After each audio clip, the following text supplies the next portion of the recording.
Yani eti kwa sababu una hela, eti kwa sababu una gari, eti kwa sababu una nyumba. Sasa hata ibadani, yani kabla huna gari ulikuwa unakuja, sasa unalo, unasema ni mbali, na una gari unasema foleni bwana, panachosha.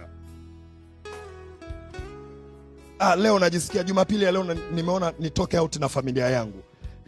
Nimekutumia message hapo mchungaji, leo sitakuwepo ibadani.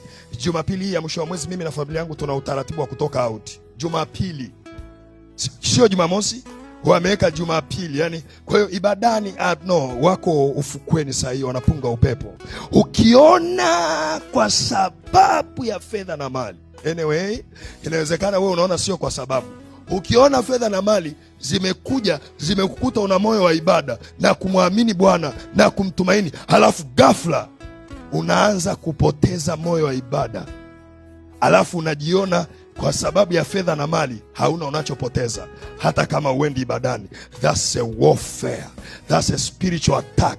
Ni mashambulizi ya kiroho, lakini pia unashambuliwa uchumi. Kwa nini? Ukidisconnect maisha yako ya kiuchumi na maisha ya ibada, unaruhusu miungu mingine kuwa mungu wako. Ukidisconnect maisha yako ya kiuchumi na maisha ya kumwamini Mungu, unaruhusu kutumainia fedha na mali. Kwa hiyo Mammon anakuwa ni mungu wako, fedha na mali zinakuwa ni mungu wako.